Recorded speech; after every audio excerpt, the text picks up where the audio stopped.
오늘은 알면서도 가야 하는 길이라는 제목으로 함께 말씀 나누겠습니다. 사진 하나 보겠습니다. 거리에 현수막 두 개가 나란히 걸려져 있는데요. 재밌는 장면이더라고요. 밑에 있는 현수막은 그런 겁니다. 아마 헬스장 광고인 것 같아요. 3개월 등록하면 한 달 공짜로 준다라는 내용인데, 그 위에 있는 현수막이 더 재미있습니다. 손가락을 밑으로 이렇게 하면서 이렇게 써 있어요. 어차피 안 갈 거잖아. 고기나 먹으러 와요 하면서 고깃집 광고가 붙어 있는 것을 보게 됩니다. 성도 여러분, 우리는 과연 어디로 가야 할까요? 건강을 위해 헬스장으로 가야 할까요? 아니면 맛있는 고기를 먹으러 가야 할까요? 늘 우리는 이런 선택의 기로에 놓여 있는 것 같습니다. 성도분들은 이 두 길 중에 어디로 가시겠습니까? 과연 어느 비즈니스, 어느 가게가 대박이 나고 어느 가게는 어려워졌을까? 저에게는 심증은 있으나 물증이 없으니 확실하게 대답은 못 드리겠지만, 대충 제 생각이나 여러분 생각이나 별반 틀리지 않을 것 같습니다. 오늘도 길에 대해서 말씀을 나누고자 합니다. 오늘은 특별히 사명자의 길에 대해서 말씀을 나누려 합니다. 사명자가 길을 걸어갈 때 어떤 삶의 자세를 갖고 나아가야 되는지를 오늘 말씀을 통해 고백하고 싶은데, 그 중심은 고난의 길이라 할지라도 묵묵히 걸어갈 수 있는 것이 사명자의 자세라는 거죠. 유명한 표현 중에 피할 수 없으면 즐기라 라는 표현이 있습니다. 힘든 상황을 피하려고 하지 말고 그 상황에서 받아들이고, 때로는 용서하고, 때로는 그러려니 하면서 넘어가 줄 아는 그 모습이 지혜다라는 것이죠. 원하지 않지만 우리가 감당할 수밖에 없는 그런 상황에 놓이게 될 때가 있는 것을 보게 됩니다. 안타까운 것은 오늘날 많은 사람들이 피할 수 없으면 즐기라 라는 그런 모습이 아니라, 즐길 수 없으면 피하라, 나에게 유익이 없으면 피하라의 모습으로 살아간다는 거지. 나에게 손해가 되고 나에게 피해가 되는 일은 절대 하지 않으려는 모습으로 살아가는 것이 혹시 우리의 모습은 아닐는지요. 성도 여러분의 삶은 어떻습니까? 피할 수 없으면 즐기라의 자세로 살아가십니까? 아니면 즐길 수 없으면 피하라의 삶의 태도로 살아가십니까? 인생을 살아가다 보면 피하고 싶고 안 하고 싶은 그런 일들이 왜 없겠습니까? 그렇지만 하나님께서 나에게 때때로 그곳으로 걸어가라, 감당하라 라고 맡기시는 일이 있을 때 우리는 순종하며 나아가야 한다는 거죠. 그것이 사명자의 태도라는 겁니다. 그래서 오늘 피할 수 없으면 즐기라 라는 것을 신앙의 용어로 바꾸면 사명이라는 겁니다. 피하지 말고 감당하라 라는 것이죠. 바라기는 우리 대구지역의 모든 사명자 되신 성도 여러분, 주님이 우리에게 맡기신 일, 우리에게 걸어가라 하는 그 길을 피하지 말고 담대히 걸어가기로 다시 한번 고백하며 결단하는 성도 되시기를 주의 이름으로 축원합니다. 첫 번째, 그래서요, 사명자는 예수님의 명령을 따라 나아갑니다. 오늘 본문의 말씀은 사도 바울이 3차 전도여행을 마치고 나서 예루살렘으로 나아가는 과정 속에 일어나고 있는 일들이죠. 바울이 예루살렘에 가게 되면 결박당하고 죽을 수도 있음을 여러 상황을 통해서 가르쳐주고 있었습니다. 바울이 방문하는 곳마다 바울을 사랑하는 사람들이 예루살렘으로 가면 고난을 받고 죽을 수 있으니까 가지 말라고 붙잡고 있는 장면들이 계속 반복되고 있는 것을 보게 되죠. 그럼에도 불구하고 바울은 사명이 있기 때문에 자신은 예루살렘으로 가야 된다라고 고백하고 그 성도들과 헤어지는 장면이 나오고 있는데, 헤어질 때마다 참 은혜로운 모습으로 헤어지는 장면이 나오고 있는데요. 먼저는 밀레도에서 헤어질 때 이렇게 고백하고 있습니다. 20장 36절 37절 보시면, 이 말을 한 후 무릎을 꿇고 그 모든 사람들과 함께 기도하니 다 크게 울며 바울의 목을 안고 입을 맞추고 함께 기도하며 헤어졌다라고 그러죠. 두로에서도 마찬가지였는데 우리 21장 5절은 같이 읽겠습니다. 시작. 이 여러 날을 지낸 후 우리가 떠나갈새 그들이 다 처자와 함께 성문 밖까지 전송하거늘 우리가 바닷가에서 무릎을 꿇어 기도하고. 귀한 것은요, 바울이 고난의 길, 어려운 길을 가는데 헤어지는 곳마다 믿음의 성도들이 함께 눈물로 기도하고 헤어지고 있다는 거죠. 그 모습에 바울은 참 많은 위로를 받았을 것 같습니다. 비록 고난의 길을 가는 줄 알지만 자신은 혼자 외롭게 그 길을 걸어가는 것이 아니라 함께 눈물로 기도해주는 성도들이 있음을 알기에 큰 위로가 되었다라고 여겨집니다. 아마 오늘날 같으면 이런 찬양을 부르며 바울과 성도들은 헤어졌을 것 같습니다. 파송의 노래가 있는데요, 후렴에 주님 나라 위하여 길 떠나는 나의 형제여, 주께서 가라시니 너는 가라 주의 이름으로. 거칠은 광야에 꽃좀 피어나고 세상은 내 안에서 주님의 영광 보리라. 강하고 담대하라. 세상 이기신 주 늘 함께 너와 동행하시며 내게 새 힘 늘 주시리. 같이 손을 잡고 무릎을 꿇고 기도하는 성도가 있다는 것이 바울에게는 얼마나 큰 위로가 되고 힘이 되었을까요? 성도 여러분, 우리 대구제일교회가 이런 믿음의 공동체가 되기를 주의 이름으로 축원합니다. 먼저는 목회자와 성도들이 함께 손을 잡고 함께 무릎을 꿇고 눈물로 기도해 줄 수 있는 영적인 관계가 되기를 원합니다. 성도와 성도 간의 관계에서도 서로 손을 잡고 무릎 꿇고 눈물로 기도하는 관계가 되어 주십시오. 서로에게 영적인 힘이 되어 주시기를 원합니다. 우리가 살아가는 이 시대가 참 어렵잖아요. 힘이 들잖아요. 인간적으로 보면 의지할 곳이 별로 없는 것 같습니다. 그럴 때 성도 간에 서로 격려하고 위로하고 기도해 줄 수 있는 관계가 소중하다라고 여겨지는 거죠. 격려한다, 위로한다, 대단한 거 아니잖아요. 관심 가져주고 또 말 한마디 건네줄 때 큰 위로가 되고 힘이 되는 것 같습니다. 옆에 있는 성도들과 함께 위로할 수 있는 성도가 되었으면 좋겠고, 특별히 슬픔을 당한 가정이 있다면 우리가 옆에서 묵묵히 그들의 눈물을 닦아줄 수 있으면 좋겠습니다. 또한 우리 젊은이들 가운데 인생의 길을 잃어 방황하고 있는 그런 영혼들이 있다면 우리 어르신 된 성도 여러분, 그들에게 다가가서 묵묵히 그들의 손을 잡아주면서 그래도 우리가 살아가야 될 인생은 소망이 있고 또 은혜가 된다는 것을 우리가 증명하며 고백하며 격려하며 나아갈 수 있는 관계가 되었으면 좋겠습니다. 오늘 말씀은 바울이 힘든 고난의 길을 가지만 가는 곳마다 위로받고 새 힘을 얻어 고난이 기다리고 있는 예루살렘으로 담대히 나아가고 있죠. 사실 인간적으로는 이해가 되지 않습니다. 왜냐하면 사도 바울은 예루살렘에 가면 고난이 있고 붙잡힐 수 있고 죽을 수도 있음을 바울도 알았다니까요. 그런데 어떻게 그는 그 예루살렘을 향해 당당히 나아갈 수 있었을까? 그 중심에 사명이 있었기 때문이라는 거죠. 사도행전 20장 24절 말씀을 같이 고백합니다. 시작. 내가 달려갈 길과 주 예수께 받은 사명 곧 하나님의 은혜의 복음을 증언한 일을 마치려 하면은 나의 생명조차 조금도 귀한 것으로 여기지 아니하노라. 뭐라고 합니까? 주 예수께 받은 사명이 있기 때문에 바울은 복음을 증거하기 위해서 그의 발걸음을 멈출 수 없었다라고 고백하고 있습니다. 사도 바울의 관심은 오로지 예수 그리스도뿐이었죠. 바울이 자신의 죽음을 앞둔 상황에서도 자신의 사역을 마치려 한다. 마친다는 것은 끝까지 감당한다라는 의미죠. 하나님은 알파와 오메가 되시죠. 처음과 마지막이라고 합니다. 이 고백에 중요한 진리가 담겨 있죠. 성도 여러분, 주님이 주신 사명은 끝까지 감당하는 겁니다. 끝까지 감당한다는 건 두 가지 의미가 있겠죠. 첫째는 뭐냐면 변함없는 모습이 중요하다는 거죠. 처음에 내가 그 사명을 맡았을 때, 그 사역을 감당할 때는 열정 가운데 감당하죠.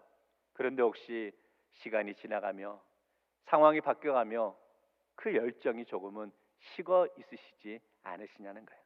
자, 두 번째, 맡겨진 것은 포기하지 말고 묵묵히 감당하라라는 것이죠. 오늘 주님께서 사명자를 찾고 계십니다.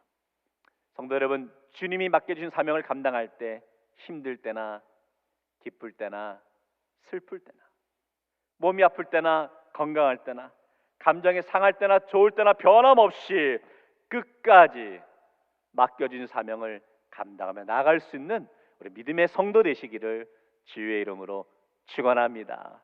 자, 근데 말씀에서 바울이 예루살렘으로 가는 여정 속에서 이제 두로에서 떠나서 가이사랴에 도착하게 되는데, 이 가이사랴에서는 빌립 집사의 집에 거하게 되죠.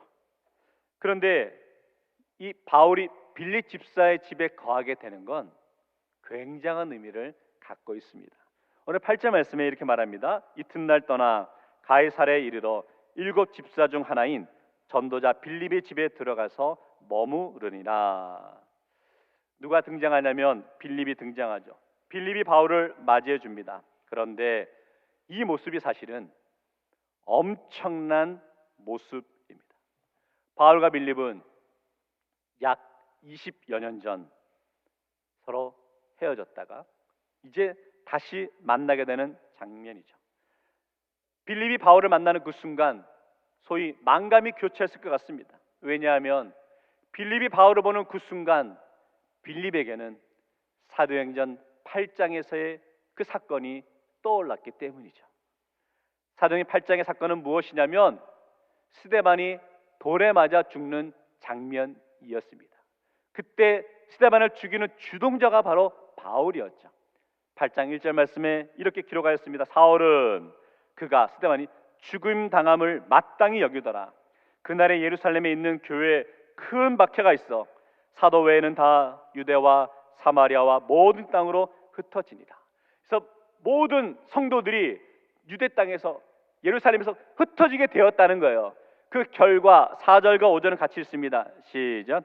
그 흩어진 사람들이 두루 다니며 복음의 말씀을 전할세 빌립이 사마리아 성에 내려가서 그리스도를 백성에게 전파하니, 이때 누가 등장하냐면 빌립이 등장한다는 거예요. 빌립 집사가 등장하죠. 빌립은 핍박을 피해 예루살렘을 떠날 수밖에 없었습니다. 낯선 것을 떠돌 수밖에 없었죠. 그때 자신을 핍박하던 예수 믿는 자를 핍박하는 자가 누구냐? 바로 20년 후에 자신의 집에 찾아온 바울이었다는 거죠. 세월이 흘러 20년의 시간이 지난 후 복음 전도자가 되어서 자신의 집에 찾아온 바울을 바라보는 빌립의 마음은 어떠했을까요? 20여 년 전에는 쫓고 쫓기는 관계였습니다. 20년 만에 두 사람은 복음을 전하는 전도자가 되었고 그 전도자를 맞이하는 관계가 되었죠. 정말 인생은 모를 일이다라고 여겨지고 우리 같으면 쉽지 않은 그런 상황일 것 같아요. 이렇게 말할 수 있겠죠. 여기가 어디라고 들어오느냐고, 당장 나가라고, 내가 당신 때문에 받은 상처가 얼마나 큰데 라고 표현할 수 있지 않았을까요? 이 장면은 우리에게 중요한 몇 가지의 교훈을 가르쳐 주는 것 같습니다. 첫째는요, 평소에 서로 잘 해야 되겠다라는 마음을 갖습니다. 언제 어디서 어떻게 만날지 모르잖아요. 다들 이런 경험들 있으시죠? 아무리 마음에 안 든다 해도 평생 안 볼 사람처럼 싸우지 맙시다. 또 세월이 지나서 어디서 어떻게 만날지 모르잖아요. 선포합니다. 보기 싫으신 분, 천국에서 옆집에 사는 은혜가 있기를 주의 이름으로 축원합니다. 그런데 이 장면은 단순히 그렇게만 보는 장면이 아니겠죠. 둘째로 이 만남은 하나님의 섭리와 계획이 담겨 있었던 만남이었습니다. 우리 삶과 죽음을 비롯한 인생의 길, 흉, 화, 복을 주관하시는 하나님께서 20년의 세월이 흐른 상황에 바울과 빌립을 만나게 하셨어요. 어떤 면에서 인생의 노년의 시간에 아름다운 만남을 허락하시죠. 빌립과의 이런 만남을 바울이 상상이나 했을까요? 빌립 또한 꿈에도 생각하지 못했던 생각이었겠죠. 그런데 하나님의 계획 가운데 두 만남을 이루신 것을 보게 됩니다. 이전에는 핍박자와 복음 전도자로 만났었는데 세월이 흘러 이제는 복음 전도자와 복음 전도자로 만났던 것을 보게 됩니다. 20년 전에 빌립은 바울 때문에 그 예루살렘을 떠나면서 막막했겠죠. 앞으로 나는 어떻게 살아가야 되나, 어떻게 사역을 감당해야 되나 막막했지만 그 20년의 시간 동안 하나님이 빌립과 함께 하시고 빌립의 가정을 책임져 주셨음을 우리는 오늘 한 구절을 통해 알 수 있는데요. 21장 9절에 보면 빌립의 딸들에 대해서 이렇게 설명하는데 그에게 딸 넷이 있으니 처녀로 예언하는 자라. 쉽게 말하면 빌립에게 딸 넷이 있었는데 이 딸 넷 모두 예수 잘 믿는 딸들이 되었다라는 겁니다. 초대교회 신앙의 명문 가정이 되었다는 거죠. 성도 여러분, 적용해 보겠습니다. 교회 공동체에서 신앙생활할 때 서로의 관계가 참 소중하구나라는 것을 고백하게 됩니다. 그리고 더 나아가서 하나님이 우리가 허락하신 관계라면 혹 공동체 속에서 내 마음에 불편함이 있고 내 마음에 들지 않는다 해도 다 품어줄 수 있고 함께할 수 있어야 한다는 거죠. 생각해 보세요. 내 마음에 안 든다라고 여길 때가 있으시죠? 내 마음에 안 든다라는 표현은 이렇게 설명할 수 있어요. 내 마음에 안 들어온다라고 여길 수 있겠죠. 그러면 상대방이 내 마음에 안 들어온다면 결국은 누가 문제냐? 내 마음이 넓다는 겁니까? 아니면 좁다는 겁니까? 내 마음이 좁기 때문에 상대방이 내 마음에 안 들어온다는 거예요. 내 마음이 넓으면 품어줄 수 있으면 상대방을 우리가 받아주고 넘어가고 이해해 줄 수 있지 않을까요? 저는 말씀 묵상하면서 우리 대구제일교회가 성령의 능력으로 부흥하는 교회를 우리가 사모하며 나아가는데 그럴 때 그 출발은 여기에서부터 있다라고 여겨지는 거죠. 우리가 오랜 세월 동안 신앙에서 하다 보면 때로는 서로 상처를 줄 때도 있었고 상처를 받을 때도 있었죠. 얽히고 설킨 관계 가운데 머물러 있을 수도 있었겠죠. 그런데 오늘 하나님의 섭리 가운데 바울은 예루살렘으로 붙잡히기 위해서 죽음을 맞이하기 위해 나아가는 그 상황에 하나님은 바울에게 빌립을 만나게 하셨다는 거예요. 그리고 바울과 빌립이 영적으로 회복되어졌을 때, 관계가 회복되어졌을 때 놀라운 복음의 능력이 나타났던 것을 보게 됩니다. 우리 대구지역교회 믿음의 공동체 속에서 분명히 하나님은 우리 교회를 부흥시켜 주실 줄 믿습니다. 그 출발은 저와 여러분의 마음속에 혹 묶여있는, 얽혀있는 그런 관계들이 있다면 넉넉한 마음 가운데 품어주고 이해하면서 받아주고 나아갈 때 그 기적이 출발하게 될 줄 믿고 오늘 그 모습이 사명자가 간직하고 있어야 될 넉넉한 마음의 모습인 줄 믿습니다. 우리 모든 대구제일교회 성도 여러분, 넓은 마음으로 다른 이를 품어주고 나아갈 수 있는 믿음의 성도 되시기를 주의 이름으로 축원합니다. 두 번째, 그래서 사명자는 분명한 각오가 있어야 하는 거죠. 가이사랴에서 빌립과의 상봉을 마치고 바울은 다시금 예루살렘으로 가려 하는데 유대에서 아가보라는 선지자가 와서 이렇게 외치고 있습니다. 11절 말씀인데요. 우리에게 와서 바울이 띠를 가져다가 자기 수족을 잡아매고 말하기를 성령이 말씀하시되 예루살렘에서 유대인들이 이같이 이 띠 임자를 결박하여 이방인의 손에 넘겨주리라 하거늘. 아가보 선지자가 와가지고 역시 그도 바울이 예루살렘에 가게 되면 붙잡히게 될 것이다, 고난을 받을 것이다 라고 예언하였죠. 그러자 가이사랴에 있던 성도들이 이 이야기를 듣고 바울에게 가지 말라고, 예루살렘을 가지 말라고 붙들고 있는 모습이죠. 12절 말씀을 같이 읽습니다. 시작. 우리가 그 말을 듣고 그곳 사람들과 더불어 바울에게 예루살렘으로 올라가지 말라 권하니. 바울에게 강하게 말리고 있어요. 가는 곳마다 바울에게 가지 말라라고 말리고 있죠. 여기서 우리는 의문을 갖습니다. 예루살렘으로 가겠다는 바울의 주장이 맞는 것인지, 아니면 가지 못하도록 말리고 있는 성도들의 주장이 맞는 것인지 헷갈립니다. 왜냐하면 바울을 말리던 성도들도 그냥 근거 없이 말리는 게 아니라 성령께서 주신 음성을 듣고 말리고 있는 상황이잖아요. 사실의 근거에서 말하고 있는 것이죠. 어떻게 우리는 받아들여야 될까? 과연 바울의 주장이 맞는지, 아니면 그 말리고 있는 성도들의 주장이 맞는 것인지, 여기에는 중요한 요소가 담겨 있습니다. 다시 11절을 보시면 이렇게 말하죠. 성령이 말씀하시되 라고 말합니다. 성령의 말씀은 뭐냐면, 바울이 예루살렘에서 유대인들이 이같이 이 띠 임자를 결박하여 이방인의 손에 넘겨주리라 하거늘. 성령이 말한 것은 바울이 예루살렘에서 붙잡힌다라고 말했다는 거죠. 이건 하나님의 계획을 보여주신 거죠.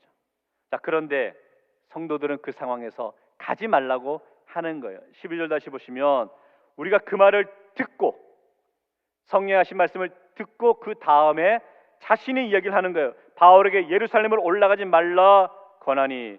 무슨 뜻이냐면 예루살렘으로 올라가지 말라라는 것은 성령님이 하신 말씀이 아니라는 거예요. 성도들이 자신의 생각을, 자신의 의지를 이야기하고 있는 것이죠. 물론 그 마음이 귀하죠. 바울을 위하는 마음이 참 귀하죠. 바울을 사랑하기에 말리고 있는 것을 보게 됩니다. 그런데 그 마음은 인간적인 마음이라는 겁니다. 하나님의 뜻은 아니라는 겁니다. 하나님의 계획은 바울이 예루살렘을 거쳐 로마에까지 가서 복음을 전하는 것이었죠.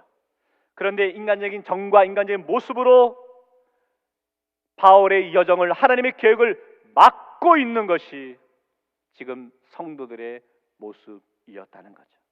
정리해 볼까요? 항상 우리는 주의를 감당한다 그럽니다. 주의를 펼치겠다고 그럽니다. 그런데 혹시 성도 여러분, 여러분도 인간적인 생각과 인간적인 정 때문에 하나님의 그 일을 막고 계시지는 않으시냐는 거예요. 늘 우리가 하나님의 일을 감당할 때 기도하며 하나님의 뜻을 구해야지, 하나님의 뜻 넘어 나의 생각과 나의 계획을 펼치려서는 안 될 줄 믿습니다. 이렇게 성도들이 말리고 있지만 바울은 그 발걸음을 멈출 수 없었습니다. 13절에 이렇게 고백합니다. 바울이 대답하되 여러분이 어찌하여 울어 내 마음을 상하게 하느냐. 나는 주 예수의 이름을 위하여 결박당할 뿐 아니라 예루살렘에서 죽을 것도 각오하였노라 하니. 여러분 어찌하여 울어서 내 마음을 상하게 하느냐. 바울도 마음이 불편했다는 거예요.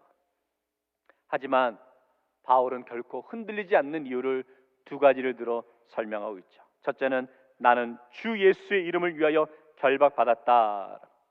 바울의 관심은 오직 예수 그리스도밖에 없었다는 거죠. 성도 여러분, 사명자의 관심은 오직 예수 그리스도가 되어야 하는 것이죠. 히브리서 12장 2절 말씀에 믿음의 주여 또 온전히 가시는 예수를 바라보자. 우리의 마음은 온전히 예수님을 향하고 예수님을 바라봐야 될 줄 믿습니다. 이런 분들이 있어요. 시선은 예수를 바라보는 것 같아요. 근데 마음은 여전히 세상을 바라보는 분들이 있습니다.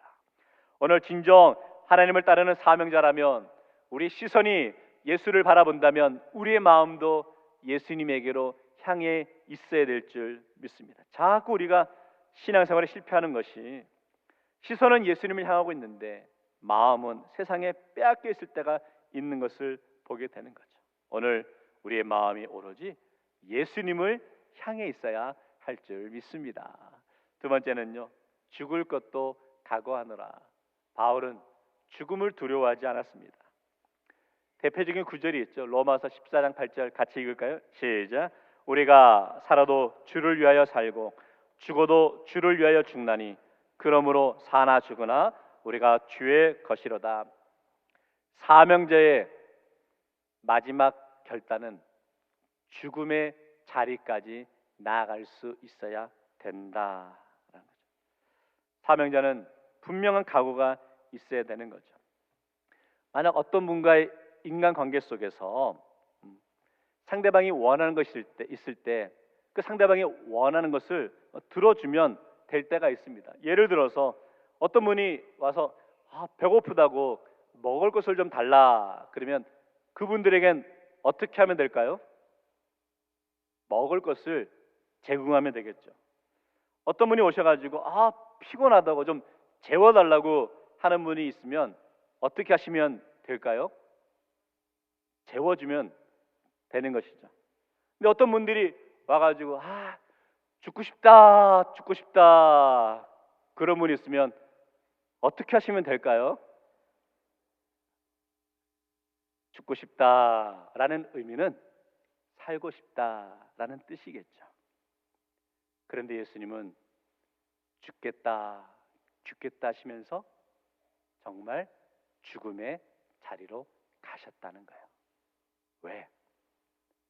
죽을 수밖에 없는 저와 여러분을 살리시기 위해서 십자가의 죽음의 자리로 가셨죠. 그것이 바로 사명자의 자세라는 겁니다. 성도 여러분, 사명자의 길은 살려고 가는 길이 아니랍니다. 세상 부귀 영광을 얻으려 가는 길이 아니랍니다. 나의 주장을 내려놓고 나의 자존심을 포기하고 끝까지 인내하며 나가는 그 길이 사명자의 길이다라고 가르쳐 주죠. 주님과 죽으면 주님과 함께 살 수 있는 그 모습이 사명자의 길이라는 거죠. 오늘 주님이 걸어가신 그 길로 우리도 담대히 걸어가면서 바울처럼 예루살렘에 걸어가는 그 모습 가운데 그곳에 고난이 있고 죽음이 기다리고 있다 할지라도 우리 주님이 우리에게 걸어가라 명하신 인생 길이라면 믿음으로 묵묵히 그 길을 걸어갈 수 있는 믿음의 성도 되시기를 주의 이름으로 축원합니다. 말씀을 정리하겠습니다. 사명자는 고난의 길임을 알면서도 가야 합니다. 우리가 인생을 걸어갈 때, 인생길을 걸어갈 때 항상 인생의 갈림길이 나올 때가 있습니다. 그럴 때 성도 여러분은 어떤 인생길을 선택하셨습니까? 인생의 갈림길에 사셨던 선택으로 인해서 지금 어떤 결과의 삶을 살아가고 계십니까? 혹시 그때 왜 그런 선택을 했을까라고 여기며 후회하고 있지는 않으십니까? 반대로 그때 그 결정 참 잘했다라고 하며 흡족해하며 만족하며 지내고 계십니까? 로버트 프로스트의 가지 않은 길이라는 시가 있는데요. 제가 몇 소절을 읽어보겠습니다. 노란 숲속에 길이 둘로 갈라져 있었다. 안타깝게도 두 길을 한꺼번에 갈 수는 없는 한 사람의 여행자이기에 오랫동안 서 있었다. 한 길이 덤불 속으로 구부러지는 데까지, 눈 닿는 데까지 멀리 굽어보면서 그리고 다른 한 길을 택했다. 똑같이 아름답고 아마 더 좋은 이유가 있는 길을 어디에선가 먼 훗날 나는 한숨 쉬며 이 이야기를 하고 있겠지. 숲속에 두 갈래길이 있었다고. 그리고 나는 사람들이 덜 걸은 길을 택하였고 그로 인해 모든 것이 달라졌다고. 신의 의도는 이건 것 같아요. 우리 인간은 동시에 두 길을 선택해서는 갈 수 없다라는 거죠. 항상 선택의 기로에 놓이게 된다라는 거죠. 그럴 때 시인은 이렇게 고백하네요. 나는 사람들이 덜 걸은 길을 택하였고 그래서 모든 것이 달라졌다라고 표현합니다. 그 달라짐의 모습이 좋은 결과였는지 나쁜 결과였는지는 모르겠습니다. 그렇지만 성도 여러분, 멋지지 않습니까? 다른 사람들이 다 가는 그 길을 택하지 않고 사람이 덜 걸은 길을 택할 수 있다는 것은 그만큼 그 인생에 용기가 있었다는 의미 아닐까요? 우리가 인생에서 두 길을 한꺼번에 갈 수는 없겠죠. 어느 순간에는 두 길 가운데 하나의 길을 선택하며 나아가야 되겠죠. 그럴 때 적어도 믿는 성도의 발걸음은 A라는 길과 B라는 길이 놓여 있을 때 인간적인 모습으로 볼 때는 B라는 길이 더 화려하고 좋아 보인다 할지라도 우리 주님께서 A라는 길로 걸어가라 명령하시면 주님의 뜻에 따라서 A라는 길로 걸어갈 수 있는 것이 성도의 삶이 되어야 한다는 거죠. 비록 그 길이 고난이 있다고 할지라도 당당히 걸어갈 수 있어야 되는 거죠. 오늘 바울은 당당히 예루살렘으로 걸어갑니다. 고난의 길이었습니다. 죽을 수도 있는 길이었습니다. 그러나 그 길이 사명자의 길이기에 당당히 걸어가죠.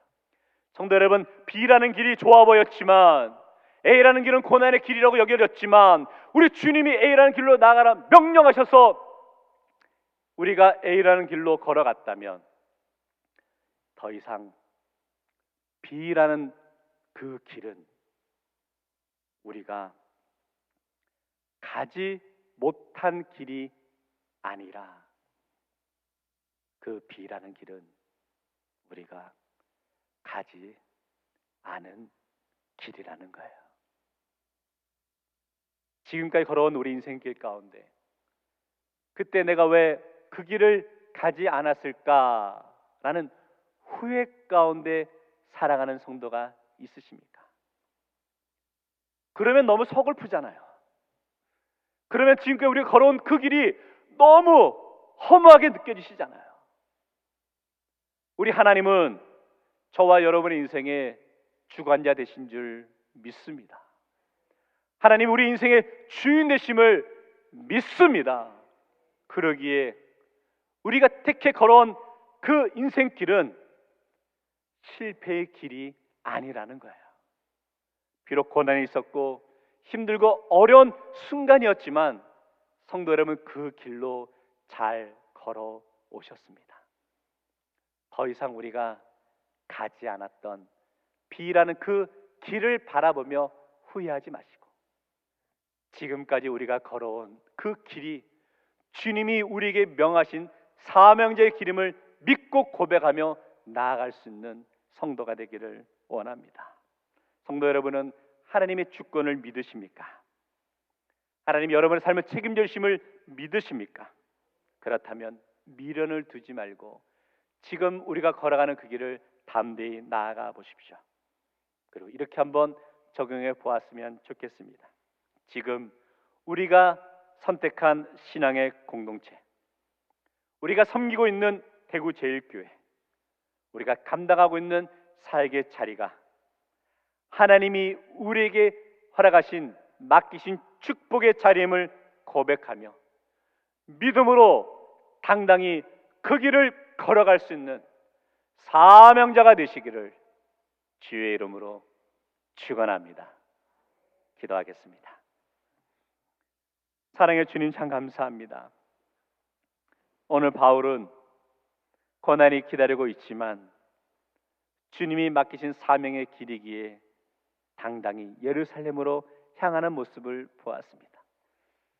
우리가 걸어가는 그 인생길 가운데 고난과 어려움이 있음을 알면서도 우리도 사명의 길을 가기에 묵묵히 담대히 그 길로 걸어갈 수 있는 믿음의 성도들 될 수 있도록 인도하여 주시고, 우리가 그 길을 걸어가기에 우리가 그때 택하지 못했던, 그때 가지 못했던 그 길은 우리가 가지 못했던 길이 아니라 가지 않았던 길임을 고백하며 나아가는 믿음의 성도 한 사람 한 사람 될 수 있도록 은혜 허락하여 주옵소서. 예수님 이름으로 기도하옵나이다. 아멘.